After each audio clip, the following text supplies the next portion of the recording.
Le musée d'art moderne est mort, vive le LAM. Par LAM, entendez le Lille Métropole Musée d'art moderne, d'art contemporain et d'art brut. Après plus de 4 ans de travaux de rénovation et d'extension, l'équipement culturel qui est né en 1983 à Villeneuve-d'Ascq vient de rouvrir.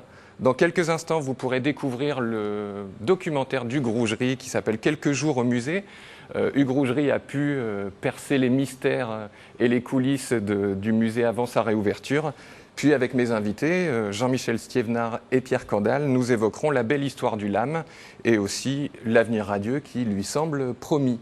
Alors Jean-Michel Stiévenard, vous êtes l'auteur de ce livre, L'art moderne à Villeneuve-d'Ascq, par ailleurs maire honoraire de Villeneuve-d'Ascq. Vous racontez dans ce livre toute l'histoire du musée. Le début, la genèse, les années qui ont vu la constitution de la collection, à partir de 1907, quand Roger Dutilleul achète la première toile cubiste, jusqu'à l'ouverture du musée, jusqu'en 1987. Il y aura à raconter bientôt la grande aventure du musée d'art moderne, du MAM, qui est devenu un grand musée qui a fermé il y a 5 ans. Ça, je ne l'ai pas fait. Je me suis contenté de faire œuvre d'historien, si je puis me permettre. Alors comment on peut brosser le portrait du musée avant de voir le documentaire qui s'intéresse à la toute fin de son époque ou au tout nouveau début? On a fermé il y a 5 ans un beau musée qui avait à peu près 100 000 visiteurs par an et qui avait sa notoriété, qui avait sa force, ses collections. On ouvre aujourd'hui quelque chose qui n'a presque plus de rapport, qui a une dimension complètement transformée. On ouvre un très grand musée, 4000 m² de surface d'exposition. L'art brut, l'art moderne, l'art contemporain, les expositions temporaires, il y a de quoi y passer une demi-journée. Et franchement, je crois que ceux qui vont le découvrir samedi, dimanche vont avoir un coup au cœur, parce que c'est vraiment devenu un très grand musée. Pierre Candal, vous êtes président de l'association des Amis du musée. C'est une certaine émotion cette semaine pour vous, la réouverture de l'équipement? C'est une grande émotion puisque nous avons attendu 5 ans avant que le musée n'ouvre, et pour l'association, cela a été une période un peu difficile puisqu'il fallait garder notre effectif au maximum tout en n'ayant plus de musée avec lequel nous soyons amis. Mais nous sommes restés amis avec l'équipe de conservation et nous avons poursuivi notre travail, en particulier un travail de recherche et d'enseignement pour essayer de faire admettre certains aspects de l'art contemporain, de l'art brut, et aussi d'augmenter donc les facultés d'appréciation, d'évaluation de notre public vis-à-vis de ces 3 branches que représentent maintenant les collections du musée. D'accord, alors vous parliez à l'instant de l'équipe de conservation. Eh bien, on va la découvrir, cette équipe de conservation. Elle est dirigée par Sophie Lévy, la directrice conservatrice. On va la découvrir dans le reportage, dans le documentaire de Hugues Rougerie, qui s'appelle « Quelques jours au musée ». Voilà, Hugues Rougerie a posé sa caméra dans les coulisses du musée au moment des accrochages, avant l'ouverture. Je vous propose de découvrir tout de suite ce très beau documentaire.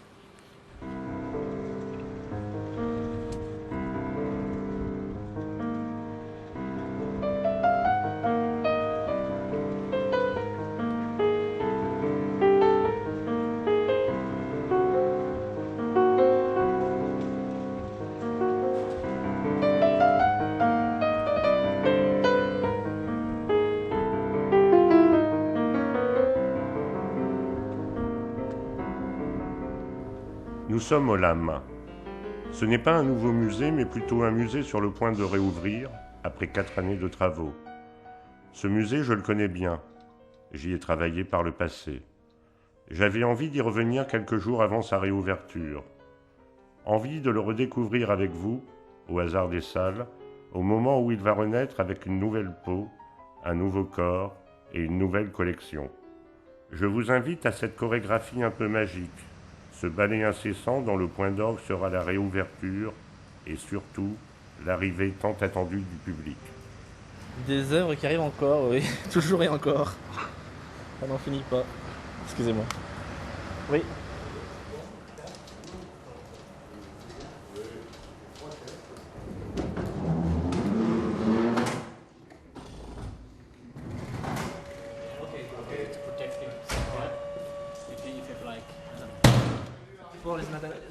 Not enough? We will try.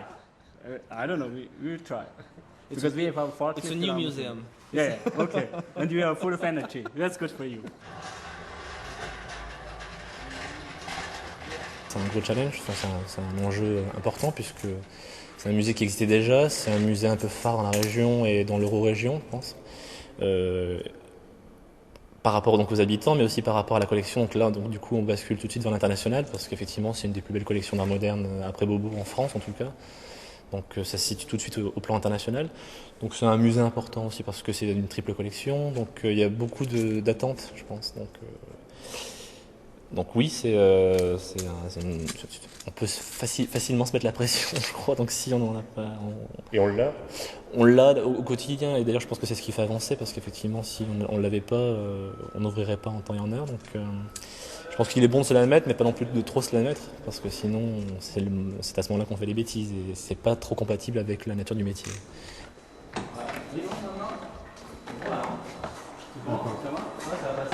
Ah, ça bon là, non? On va la mettre à sa place, exact. Laurent, tu ne sais pas comment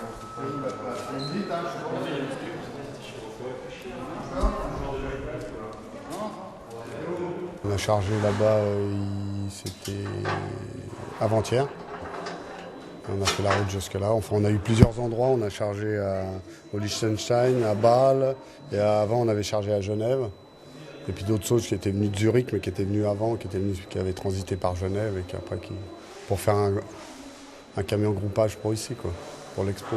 Donc vous passez votre vie à transporter des œuvres? Voilà, ouais, tout le temps. Ouais, tout le temps. C'est agréable. Oui, super. Super choses, des super tableaux, des super installations.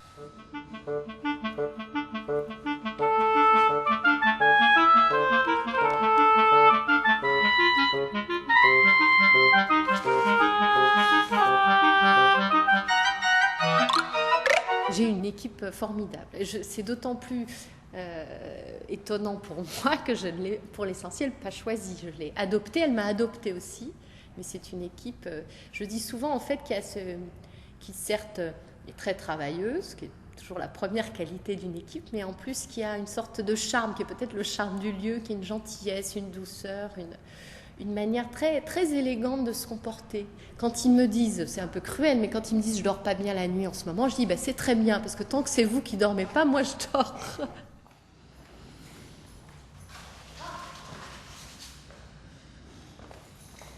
En mettant l'autre tête, voilà, les deux têtes côte à côte, et ici En serrant la bête. En serrant la chose. C'est une collection exceptionnelle.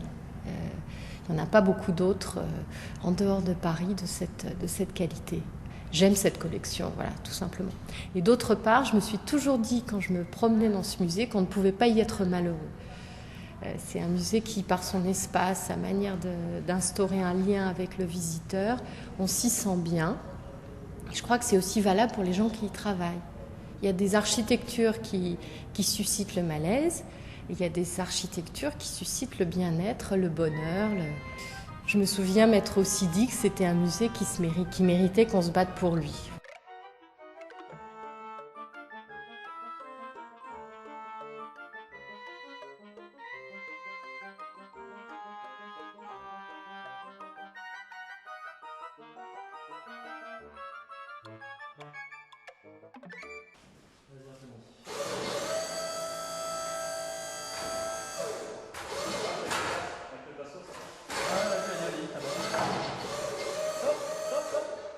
C'est pas si compliqué que ça à installer, c'est juste qu'on n'est pas équipé et deux que la scénographie ne permet pas de faire venir des machines adaptées. Donc on aurait dû avoir un Fenwick qu'on ne peut pas faire venir parce que les hauteurs sont limitées.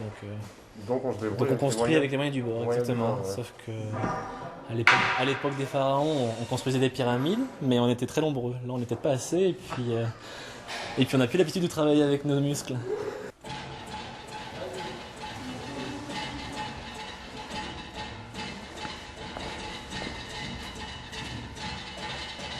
Et les gars, on lève et on va légèrement tourner comme ça pour que ça vienne s'aligner. Vous voyez, il y a 1 cm d'écart. Enlevez ça. Sur les doigts. Encore. 1, 2, 3. Descendez.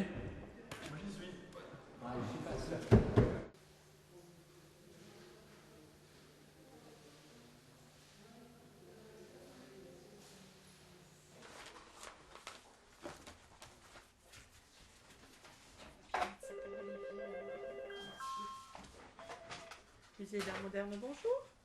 Visiblement, vous vous y plaisez ici. C'est super. Pourquoi c'est super?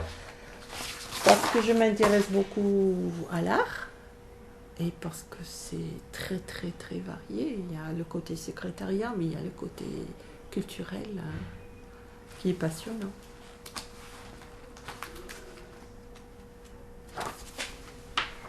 Bonjour, Virginia Dudal. Même si ça va à 100 à l'heure, tout le temps comme ça? Même s'il faut travailler 50 heures par jour, on le fait. Hein. Il y a une pression avec l'arrivée de l'ouverture, la réouverture? Il y a une certaine pression, mais j'essaye de ne pas trop me laisser impressionner par ce genre de choses. Je suis de nature très calme et j'essaye de le rester. Mais ça va en principe. Ça va en principe. Bonjour, Virginia Puis le fait d'être en secrétariat de direction, ça permet aussi un petit peu de savoir tout ce qui se passe, comment ça se déroule. C'est dans un sens un poste clé, poste... Vous êtes heureuse ici? Je resterai jusqu'à ma retraite. C'est décidé. C'est pas loin.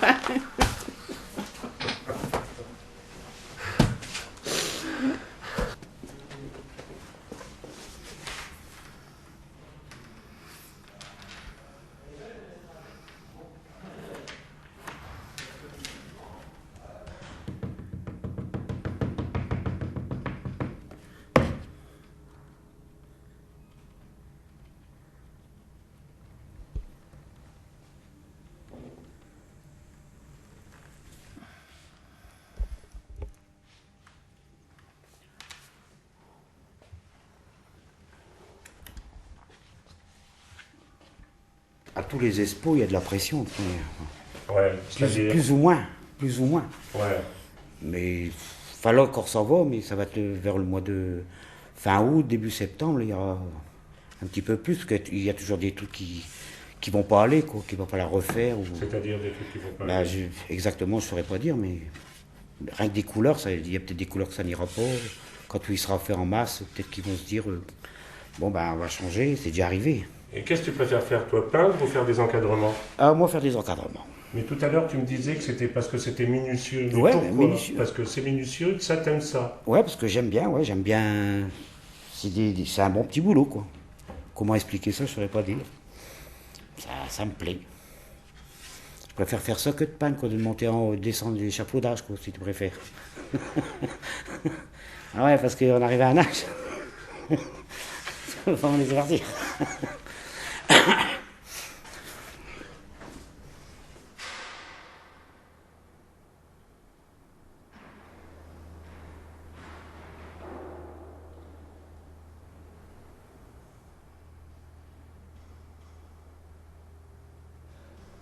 C'est un travail de patience où je ne suis pas très patiente.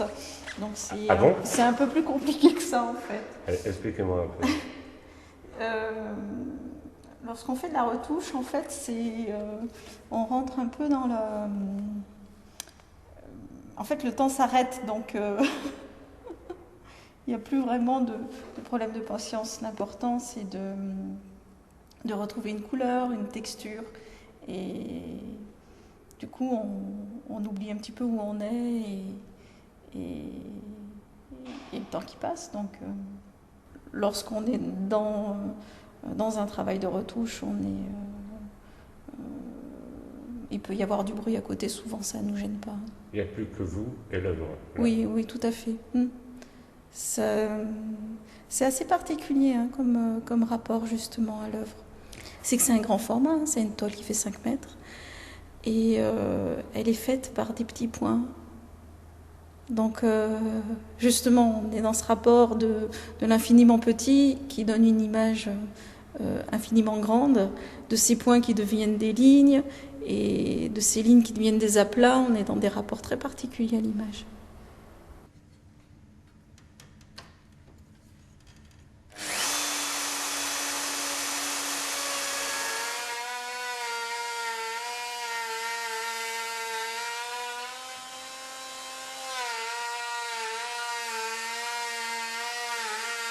On est au contact des œuvres, on est dans un milieu artistique. En fait, d'autant plus que moi avant, en fait, je bossais pour un antiquaire, en fait, donc c'était un peu la continuité pour moi.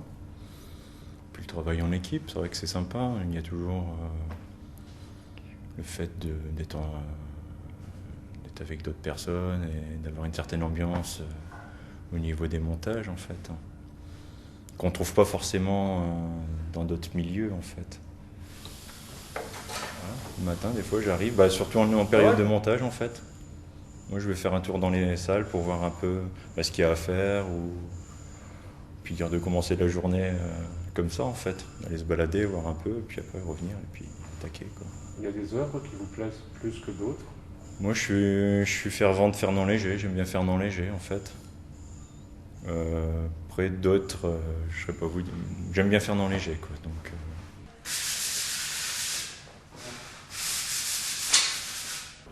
Arrives-tu à nous montrer trop bas? Tu peux me... Bon, ouais, faut éviter qu'il tombe dessus, exactement comme ça. Ah, ça, oui. Merci. Ah, vraiment? Ah, merde. Je savais pas qu'il y avait des œuvres. Attends, il faut un siège. Attends. Qu'est-ce qui se passe là? Il se passe que le maître ruban s'est fixé sur l'aimant. Évidemment. Ça s'appelle la vie. Puisque le principe est donc d'accrocher, enfin, de maintenir l'œuvre, en tout cas avec des aimants. Bah, je te le tiens du coup, si tu veux mesurer. Voilà, pour intervenir le moins possible sur le support. Là, on a 70. Là, elle est peut-être un peu haut quand même. De quoi? À 80, peut-être 75. 75. C'est bon, vous pouvez poser. La collection d'art brut, c'est une collection qui a été donnée à la communauté urbaine de Lille en 1999 par l'association La Racine. C'est une collection importante qui réunit, au moment de la donation, plus de 3500 œuvres d'art brut collectées à partir des années 1980 par Claire Teller, Madeleine Lomel, Michel Nedjar, les fondateurs de cette association La Racine. Vous en pensez quoi, vous, du musée, de ce nouveau musée? C'est un très bel outil, tant pour la partie on va dire moderne et contemporaine, le bâtiment de Roland Simounet, qui est un très très bel endroit avec une place de la lumière naturelle très importante, des espaces qui sont très intéressants pour les accrochages d'œuvres, le parc aussi de sculptures qui résonne avec l'architecture, et puis l'extension de Manuel Gautran qui propose une typologie d'architecture très différente et qui réagit aussi très bien avec ses œuvres d'art brut, puisqu'on est dans une ambiance différente des salles modernes ou contemporaines, dans une ambiance plus sombre, avec une lumière plus atténuée, mais qui nous permet aussi de mettre en avant les œuvres. C'est aussi ce qu'on souhaitait, bien évidemment, c'est-à-dire de voir vraiment ces œuvres d'art brut comme des œuvres d'art.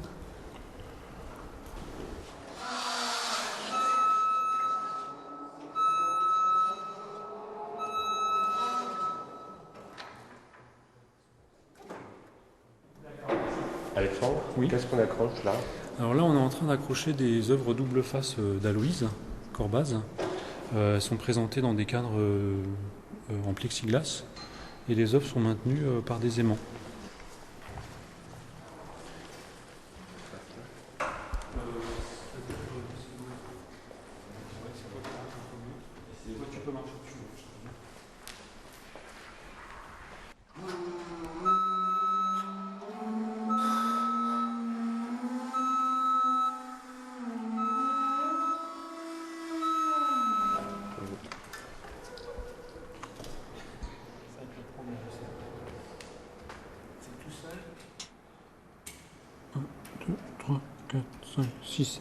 T'as 6 espaces, hein. 1, 2, 3, 4, 5, 6, c'est bon. C'est bon? Ouais. C'est bon. Tu mets toujours les goupilles dans le même sens? C'est lourd? C'est pas très lourd, non. Ça doit faire une quinzaine de kilos à peu près. Et les capes peuvent soutenir plusieurs tonnes, donc ça devrait aller. En fait, ces cercles, il faut les serrer, c'est-à-dire progressivement. Ouais, c'est ce que j'ai fait. Ouais, c'est pas d'accord. C'est pas, il faut pas écraser tout d'un coup et puis après.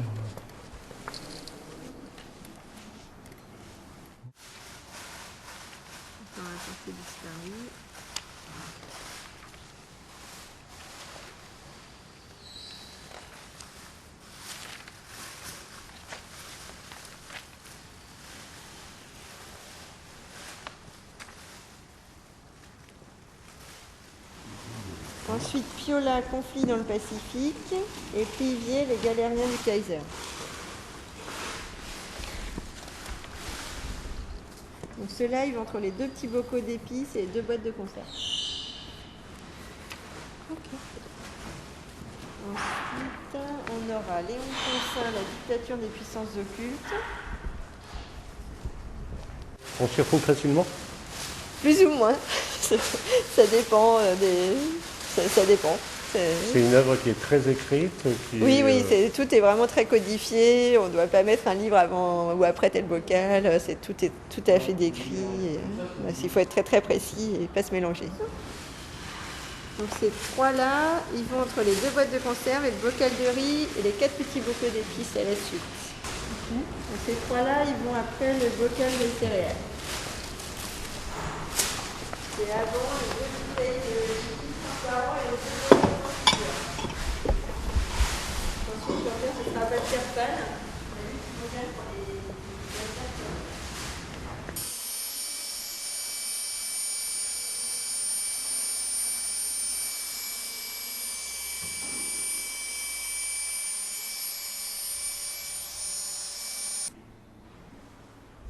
Par rapport à la réouverture du musée, tu es en avance, tu es en retard?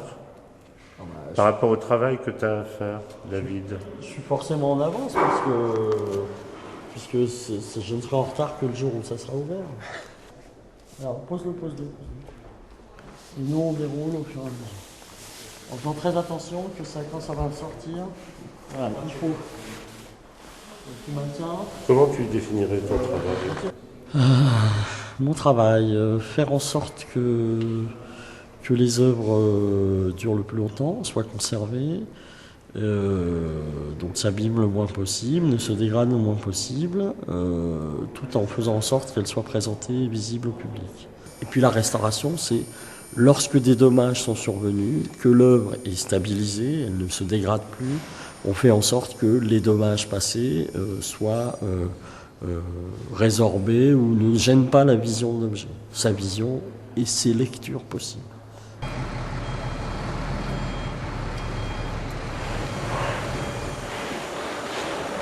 On rentre tout, on ferme, on ouvre, on rentre tout dans la galerie. Qu'est-ce qu'il y a dans ces caisses, Peggy? Dans ces caisses, les œuvres de la Bibliothèque publique de New York. Et donc, les œuvres de Jack Kerouac, des manuscrits, c'est ça, de Jack Kerouac. Et des dessins. Il y a plein de précautions à prendre. Oui, beaucoup de précautions à prendre. Niveau climat, on va attendre de temporiser les caisses pour les ouvrir demain, faire les constats avec monsieur qui convoit, qui accompagne ses œuvres.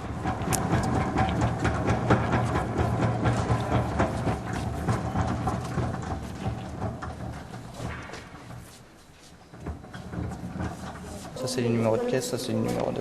D'accord, et il y a le numéro de caisse dans les caisses. Non, quand il y a une caisse, c'est le numéro qui est en gris. C'est là, d'accord, parce que d'habitude Et ça c'est les œuvres à nu. Ça marche. Le tamponnage quoi. Ouais, ok.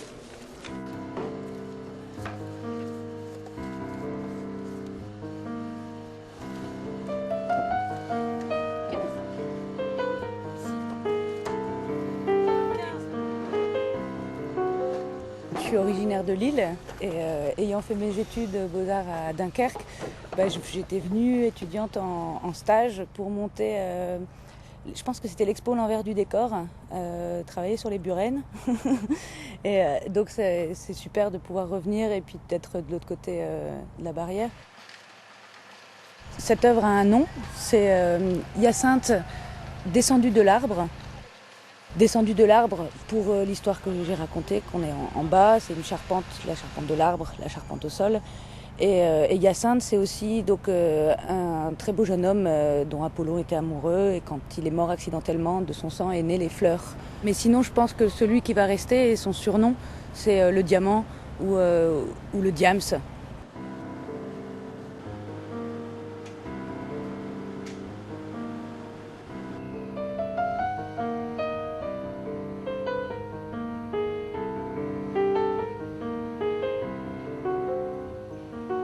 Le métier de conservateur reste incroyablement varié. C'est-à-dire qu'il y a cette part, bien sûr, esthétique, de choix au moment de l'accrochage et de parti pris esthétique. Il y a cette partie intellectuelle, certes, d'écrire, d'essayer de traduire par des mots ce que l'on voit, qui est un des grands plaisirs de ce métier. Mais il y a aussi, bien sûr, de choses de gestion pure. C'est une grosse équipe aussi, ce musée. Donc c'est aussi il y a un travail de management, tout simplement. Et puis, il y a aussi l'extérieur. Donc, il faut aussi faire la promotion de ce musée, en être un petit peu le représentant à l'extérieur. Et puis ensuite, il y a cette dimension politique, au sens le plus noble du terme, qui est qu'un musée n'existe que par le territoire dans lequel il s'inscrit. Et donc, il faut trouver les liens symboliques qui donnent un sens à la présence d'un lieu dans un territoire. Et tout ça, finalement, vous voyez, je compose déjà un spectre, finalement, de qualité ou de possibilités dans lesquelles chaque individu, après, parce qu'évidemment, on n'est jamais des êtres complets, malheureusement, chaque individu, en fonction de ses qualités, de ses savoir-faire, va chercher les éléments qui vont permettre justement d'exercer toutes ces fonctions. Mais c'est un métier d'une incroyable variété. Moi, c'est toujours c'est ce qui a créé ma vocation.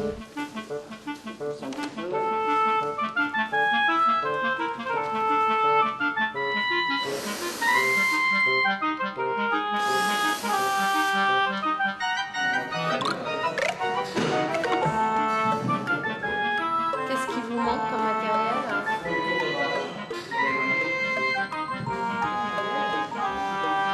Il est pas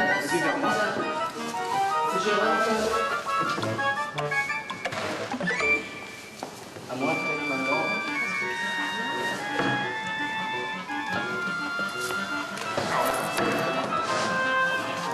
Bon, je vais ça va nous servir pour la tirer. Bon, merci de votre appel. Au revoir. Ça va, tu pourras rien en faire. Hein. Je peux faire semblant de regarder un plan. C'est intéressant. Belle expo, hein.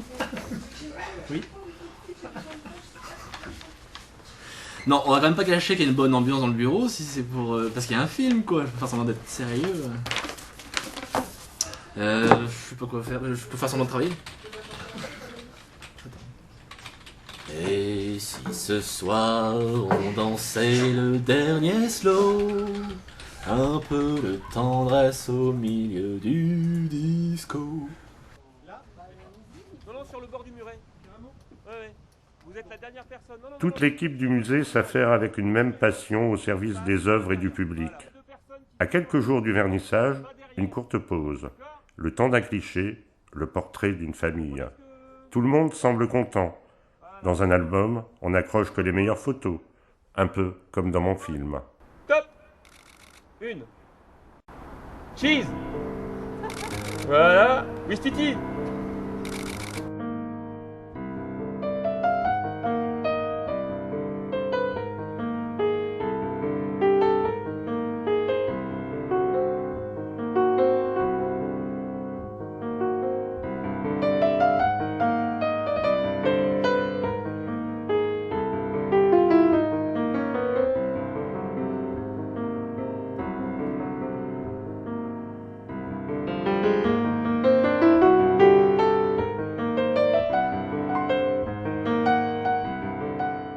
Voilà, nous sommes de retour après le documentaire du Grougerie, quelques jours au musée pour parler du LAM, Lille Métropole Musée d'art moderne, d'art contemporain et d'art brut, qui a rouvert ses portes cette semaine.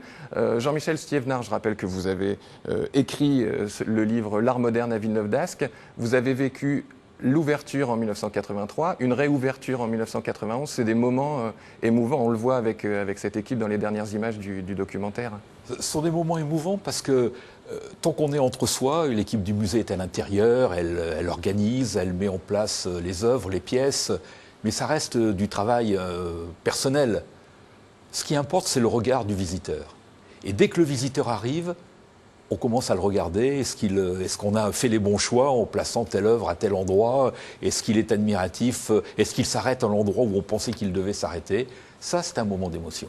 Ils sont tous là à attendre les visiteurs pour samedi-dimanche. Ça veut dire qu'il y aura un petit moment de flottement entre les choix qui ont été faits, les décisions qui ont été prises et puis peut-être quelques ajustements? Bon, je ne pense pas. L'accrochage, comme on dit, des 3 collections a fait l'objet d'études très approfondies. Les œuvres sont partiellement connues quand même, puisque la collection d'art moderne et la collection d'art contemporain étaient déjà très, très matures lorsque le musée a fermé. Et donc je pense que l'étonnement viendra surtout de la découverte de l'art brut, pour lequel le public a été peu formé. Et il va regarder ces salles avec peut-être beaucoup de curiosité, quelquefois un peu d'appréhension et d'interrogation, mais je pense qu'il sera rassuré car la qualité des œuvres proposées et de l'accrochage dans ces nouveaux bâtiments eh bien, est tout à fait exceptionnelle. C'est vraiment les premières impressions que j'ai ressenties. Jean-Michel Sievenard, est-ce que vous pourriez nous donner une définition pour chacun des domaines, art moderne, art contemporain, art brut? Oui, vous avez raison, parce que finalement, ce sont des conventions. L'art moderne, ça commence au début du XXe siècle, et ça se termine autour des années 1950. Depuis, c'est l'art contemporain. Et l'art brut, là, c'est une définition un peu plus officielle, qui a été créée par Jean Dubuffet, qui a inventé l'art brut, en mettant dans une même école des artistes qui ne relèvent pas qui n'ont pas de formation classique, qui ne sont jamais allés dans des écoles de beaux-arts, qui ne connaissent pas les lois de la perspective, qui créent comme ils le sentent. Là-dedans, il y a des gens qui décorent leur maison, les habitants paysagistes, qui mettent comme le facteur cheval, c'est le plus célèbre d'entre eux. Il y a des gens qui appartiennent à des hôpitaux psychiatriques, il y a des originaux. Des gens qui passent toute leur journée à mettre des bouts de fil de fer les uns à côté des autres et qui, à la fin, créent des œuvres. C'est ça l'art brut, c'est un art non académique. Mais souvent, il est très prisé du public. En tout cas, c'est des moments émouvants aussi par les profils des artistes, justement. Il est proche. Il est proche. Le visiteur n'a pas l'impression qu'il saurait faire la même chose, mais il comprend immédiatement ce qui a pu être dit, parce que c'est dit de manière parfois naïve. Il n'y a pas la conceptualisation que les artistes contemporains, notamment, mettent dans leur œuvre, donc on peut y entrer assez facilement. Alors, à la tête du LAM, on trouve depuis quelques mois, quelques années maintenant, Sophie Lévy, qui vit la réouverture, qui n'a jamais connu le musée ouvert dans cette fonction. En tout cas, est-ce que vous la connaissez un peu l'un et l'autre? Et comment vous la percevez? On a pris le temps de la connaître ces derniers mois. Elle vient juste d'arriver.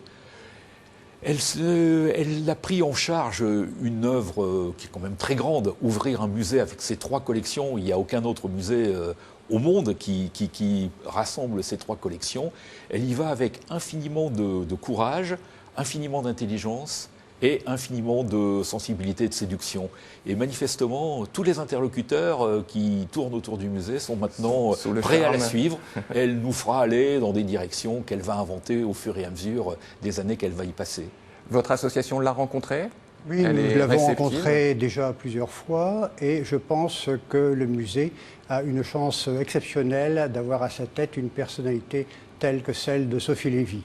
Elle nous est apparue très sympathique, très directe et très attachée à essayer de nous aider pour que l'association soit la plus vivace possible.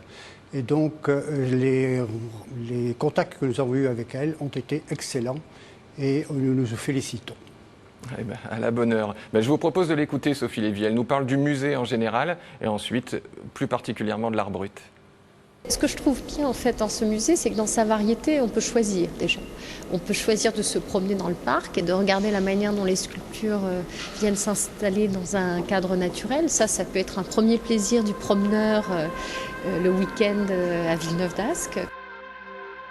Certains sont des férus d'art moderne et il faut dire qu'il y a des très belles œuvres qui sont maintenant répertoriées dans tous les livres d'histoire de l'art, comme Modigliani, Fernand Léger, Picasso, Georges Braque, tous ces artistes.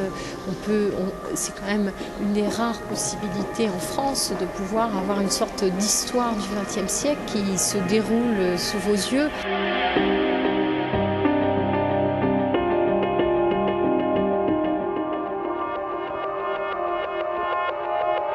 Et puis, l'art brut, c'est quelque chose que j'ai remarqué en arrivant ici, a une manière très différente, bien sûr, de s'adresser au public, par l'histoire des artistes, par l'histoire des hommes et des femmes qui ont produit cet art, souvent dans des conditions assez difficiles. Cet art parle assez facilement à tous. Donc je crois qu'on peut vraiment aller piocher dans les différentes collections du musée pour y trouver son plaisir. On va se rendre compte que c'est un des grands musées de l'Europe du Nord, que son axe, un peu son territoire de référence, c'est beaucoup plus européen que national. Et je crois que ça va sembler de plus en plus évident que c'est un des grands musées d'art moderne et d'art contemporain et d'art brut au monde. Et je crois que notre travail essentiel va être de le faire savoir. Un des plus grands musées de l'Europe du Nord, hein, c'est le... Un des plus grands musées du monde, elle a dit, je persiste, je la suis sur ce point. Eh bien, très bien. Et il y a quelques chiffres qui parlent d'eux-mêmes et qui permettent de s'en rendre compte de ça. Alors le LAM, c'est un parc de 23 000 m². Le musée, lui, fait 11 600 m² pour une surface totale d'exposition de 4 000 m², 4 500 œuvres au total, et un budget annuel important, 6,5 millions d'euros, partagés entre la communauté urbaine de Lille, LMCU, pour 5 millions d'euros, l'État, la ville de Villeneuve-d'Ascq et quelques recettes propres. Ce n'est pas celles-là, à mon avis, qui vont permettre au musée de vivre vraiment. Mais bon, vous étiez, il y a peu de temps encore, vice-président de la communauté urbaine de Lille, président du LAM. L'engagement de la communauté urbaine est vraiment très important. Il est total. C'est son musée. Et elle l'assume complètement. Quand le projet d'extension a été fait, d'autres partenaires étaient prêts à s'y associer. Ils ont changé d'avis. La communauté urbaine est restée ferme dans son intention. C'est un grand équipement de la métropole. C'est comme cela que la communauté urbaine l'a voulu. Et c'est comme ça que le musée doit lui rendre pour la notoriété de la métropole, pour son rayonnement, pour son développement. Alors, votre successeur à la présidence du LAM, c'est Olivier Hennaut. Il était mardi à l'inauguration du LAM, évidemment, et on l'a interrogé sur la politique culturelle de la communauté urbaine. C'est presque 10 ans de projet, 10 ans de réunion. C'est aussi un investissement important pour l'île métropole, puisque c'est 30 millions d'euros d'investissement pour l'extension, pour accueillir la donation La Racine, l'art brut, et puis pour la rénovation de la partie Simonet. Et en même temps, c'est la volonté aussi de faire franchir à ce musée une nouvelle étape encore, de faire de ce musée un des musées les plus attractifs de l'Europe du Nord. On souhaite que ce soit un musée à vivre, un musée où se bouscule, un musée... D'ailleurs, c'est la tradition même de ce musée depuis toujours. On veut continuer à avoir cette dimension, un musée brillant sur le plan artistique, culturel, scientifique, mais totalement tourné vers les enfants, vers des projets éducatifs, à la disposition des professeurs d'art graphique, et donc de sensibiliser à la culture, aux beaux, aux émotions, à un autre regard sur la société. C'est la culture pour tous. C'est avec l'île de Midcat que à la fois l'identité métropolitaine s'est renforcée, et à la fois le rayonnement de la métropole. Et maintenant, cette qualité culturelle reconnue dans toute l'Europe et en France entière, c'est une part de notre code génétique métropolitain. Et bien évidemment, c'est un atout et on veut continuer à développer cet atout. Et cette saison, cet automne merveilleux sur le plan culturel, avec l'île Art XXL, en est un bon exemple. Mais c'est l'excellence et en même temps la démocratisation de la culture. Pierre Kandal, Olivier Hainaut parlait de la démocratisation de la culture. C'est en partie l'objet de votre association, c'est démocratiser la culture, en tout cas la faire connaître. Comment vous y prenez au sein de l'association pour ça? Eh bien, dans notre association, il y a une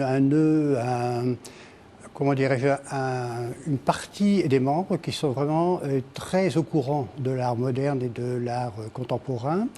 Et ce sont des gens absolument fidèles. Et puis, ils font venir leurs amis et progressivement, eh bien, la population de notre association augmente, et de même que ceux donc, qui s'intéressent au musée. Donc il y a un travail de bouche à oreille qui est considérable.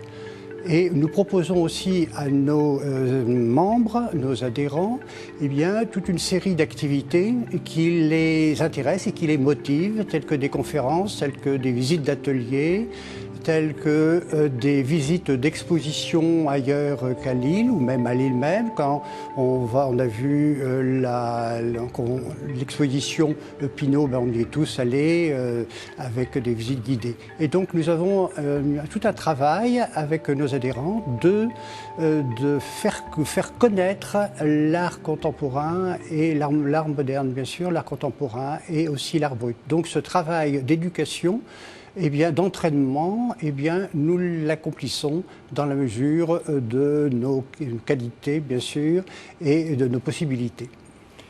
Jean-Michel Stiévenard, comment les habitants de Villeneuve-d'Ascq, dont je rappelle que vous avez été le maire, les habitants de la communauté urbaine de Lille, les habitants de la région vont pouvoir s'emparer de ce musée? Parce que là, au départ, les gens qui vont venir, c'est plutôt des bobos, des gens un peu ouverts à la culture, peut-être beaucoup d'étrangers. Mais les gens du cru, comment ils s'en emparent? Le musée est le leur, qu'ils le prennent. D'abord, ils vont très facilement dans les jardins du musée. Et les jardins du musée, c'est déjà le musée. Il y a un certain nombre de sculptures qui sont là. On voit des enfants jouer. On voit par exemple sur la grande sculpture qui se trouve devant le musée, une espèce de grande bouche, comme disent les enfants. Certains ont pris l'habitude de l'utiliser comme toboggan. Les conservateurs n'aiment pas trop, mais de fait, ils jouent à l'intérieur des œuvres d'art. Ça n'est pas neutre. Et puis, par exemple, pour la réouverture, le musée a pris la peine, vendredi, d'inviter tous les voisins. Et pour leur présenter, il s'est promis de faire d'autres opérations pour leur présenter les expositions au fur et à mesure qu'elles vont venir. Moi, franchement, habiter près du musée est une chance historique, tout près dans le même quartier ou tout près dans la métropole. Et je crois que progressivement, beaucoup vont chercher à profiter de cette chance. Alors le musée rouvre au public ce week-end, le samedi 25. C'est gratuit le samedi 25 et le dimanche 26. Cette semaine, c'était l'inauguration officielle, mardi 21 septembre. Quelques personnes triées sur le volet dont vous étiez, j'imagine, ont pu découvrir en avant-première le musée. Nous y étions aussi. Je vous propose de suivre le reportage de Xavier Betaucourt. Mardi 21 septembre, 19h, le musée d'art moderne de Villeneuve-d'Ascq est mort, vive le LAM. Et ils sont venus en nombre, avec le soleil pour témoin, assister à cette renaissance. Alors bien sûr, il y eut les discours, même si avant cela, quelques privilégiés ont eu le droit à une visite privée, entre émotion et fierté. D'abord, le musée en soi est une œuvre d'art, et qu'il y a ici rassemblé de magnifiques œuvres d'art. On est donc plongé immédiatement dans ce que l'on vient chercher dans un musée, c'est-à-dire un moyen d'enrichir sa propre personnalité. L'absence de culture, l'absence de connaissance de l'art et du plaisir devant l'œuvre d'art, eh bien c'est pire que les mines antipersonnelles, ça fait des meurtrissures éternelles.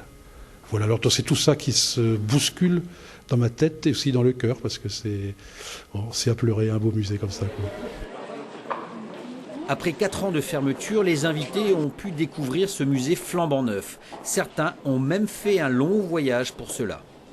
Je suis de la région Languedoc-Roussillon et j'étais très impatiente de voir comment il allait être, mais je ne l'ai pas connu il y a 4 ans, donc je le découvre dans sa totalité aujourd'hui et je trouve très intéressant. Ce que je ressens, c'est que je viens de Marseille et c'est que je constate qu'il y a une collection magnifique et que nous n'avons pas forcément la chance d'avoir dans notre ville.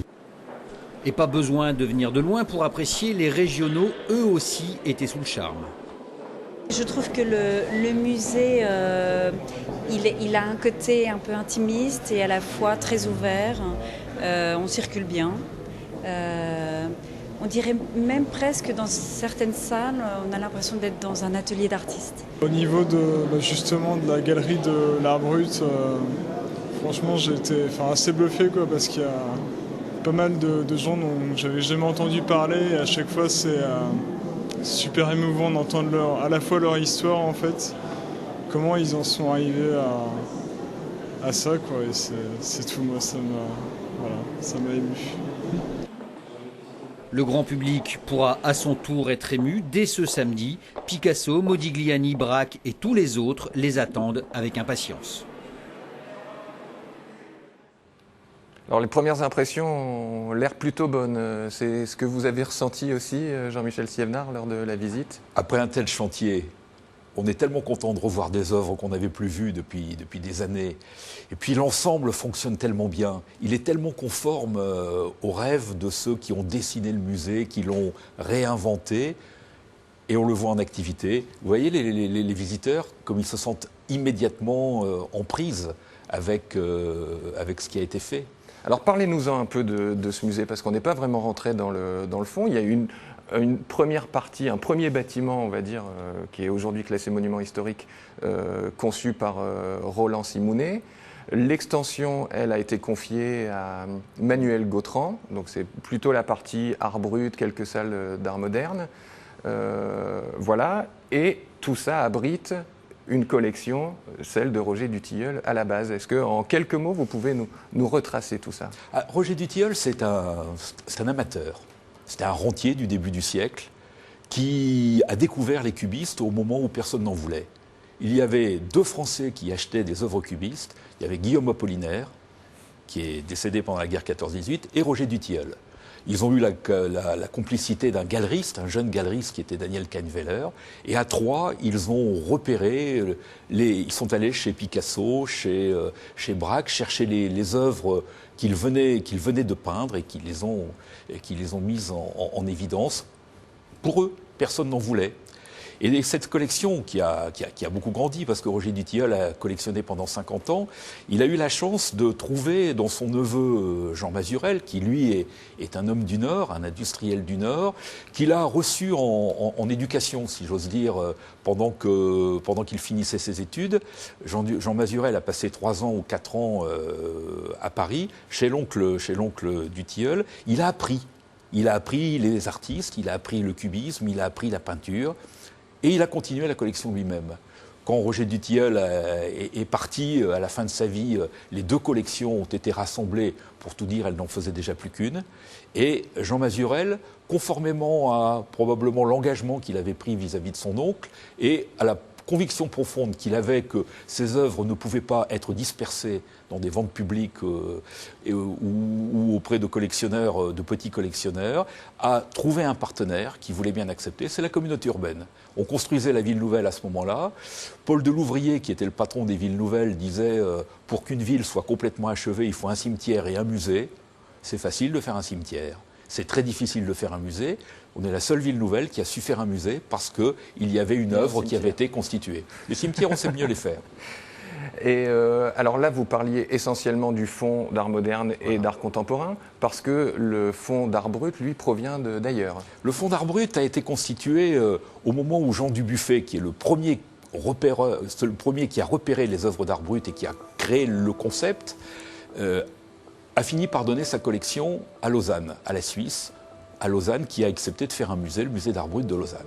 Et quelques collectionneurs français se sont indignés d'une perte de cette substance artistique et ont décidé de reconstituer une collection. Ils étaient 2 au départ, puis 3.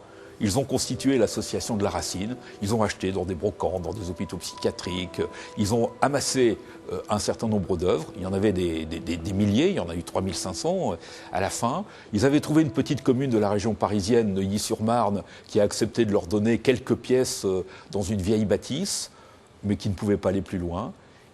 Et la direction des musées de France a fait l'entregent, a cherché un lieu qui pouvait l'accueillir.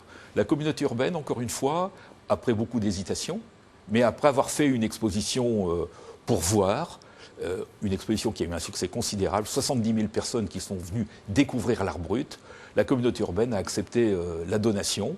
Et pour pouvoir placer la donation dans des murs, eh bien, il a fallu faire une extension. Voilà pourquoi le musée a maintenant 4000 mètres carrés et que c'est un des plus grands musées que l'on puisse visiter. Voilà, et c'est un musée moderne, c'est dans son nom, l'art moderne, mais c'est moderne aussi parce que, vous allez le découvrir dans le reportage d'Anne-Cécile Jean, il y a une application iPhone qui a été développée pour pouvoir visiter le parc qui, Jean-Michel Stévenard et Pierre Kandal l'ont souligné, fait partie intégrante du musée. Dans le parc du Lam, il y a des sculptures de Calder, Bicone, Picasso, mais aussi cette mystérieuse borne ornée d'un code barre. En le photographiant, on accède à la dernière pépite du musée, une application iPhone à la pointe de la modernité.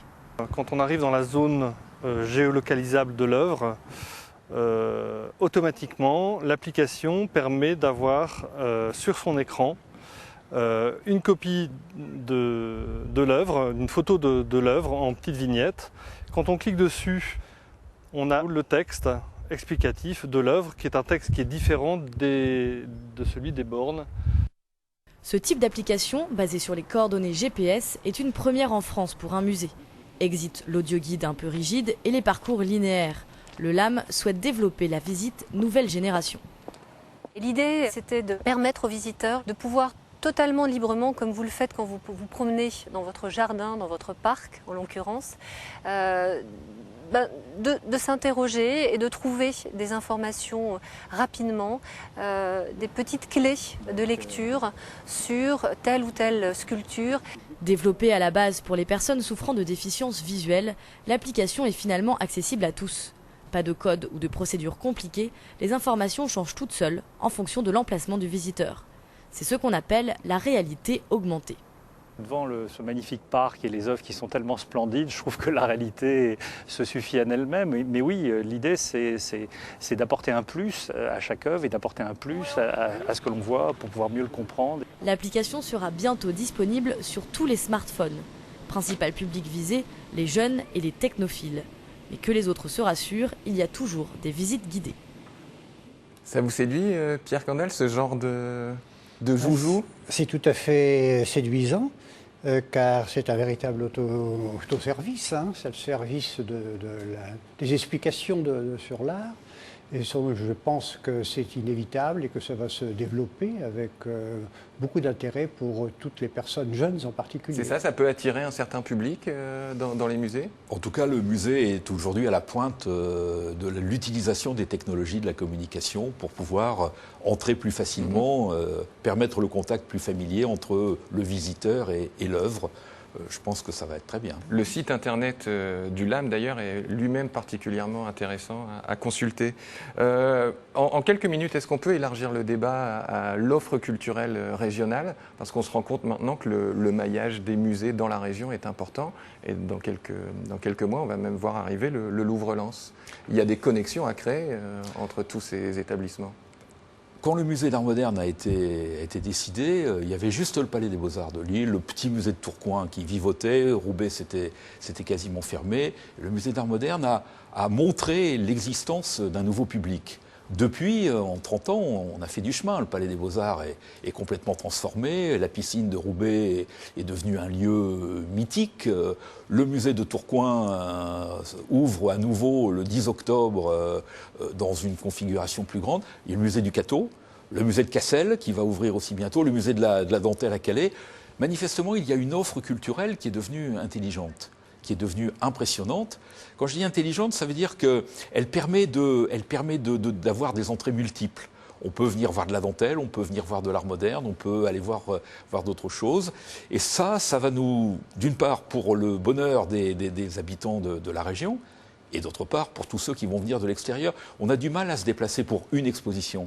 Mais quand on a la possibilité pour un week-end ou pour quelques jours d'avoir une visite culturelle complète, on le fait. Et puis on sait bien tous que dans 2 ans, mais ça c'est le challenge du LAM, c'est de savoir qu'il y a un gros bâtiment qui arrive, qui va, je pense, être très important. Il faut trouver sa place d'ici ce temps-là. Est-ce que les associations d'amis des musées vivent en réseau ou échangent des informations? Nous vivons en réseau, nous avons même une fédération régionale des sociétés d'amis de musées dans la région, et donc nous communiquons des informations. Et d'autre part, nous sommes informés donc des expositions qui se passent dans chaque musée de la région. Et grâce à notre carte d'adhérent, nous pouvons aussi rentrer dans ces musées avec des tarifs réduits. Et je voudrais terminer en disant que la multiplication des lieux culturels ne diminue pas leur fréquentation. La clientèle, au contraire, augmente au fur et à mesure que les musées sont de plus en plus intéressants.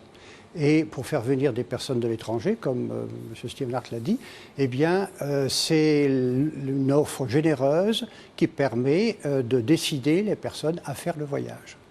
Très bien. Alors, il nous reste 1 minute avant de se quitter. Je vous donne le challenge de me présenter l'œuvre, vous qui vous séduit le plus au LAM. Alors, Pierre Candal, en 30 secondes. Écoutez, c'est une œuvre qui n'est peut-être pas la plus connue du musée, mais c'est l'œuvre de Fernand Léger, qui s'appelle La femme couchée et qui fait partie de la série des contrastes de forme. C'est une œuvre de 1911 et qui est de la période cubiste de Fernand Léger, et c'est une œuvre foisonnante, de multiples structures géométriques sont visibles, avec tout un cavalier de couleurs tout à fait remarquable. Et donc, même si ce n'est pas la plus connue, et je trouve que pour moi, c'est celle qui m'a séduite le plus. Merci Jean-Michel Stevenart. La vôtre? C'est la petite dernière, ou plutôt la prochaine, celle qui n'appartient pas encore au musée, mais qui est actuellement présentée. C'est le portrait de Roger Dutilleul par Modigliani. D'ailleurs, je l'ai choisi comme photographie de mon livre, sans savoir qu'elle serait au musée. Je l'avais découverte sur Internet en cherchant des informations sur Roger Dutilleul, et j'avais trouvé ce tableau. Depuis ce temps-là, je rêve. Depuis ce temps-là, le musée en rêve. Et je pense que ça serait une bonne idée que tous ensemble, on s'y mette pour que cette œuvre ouvre la collection Mazurel. Elle y a vraiment sa place. Très bien. Eh ben, c'est noté. Merci beaucoup d'avoir participé à cette émission spéciale sur le LAM.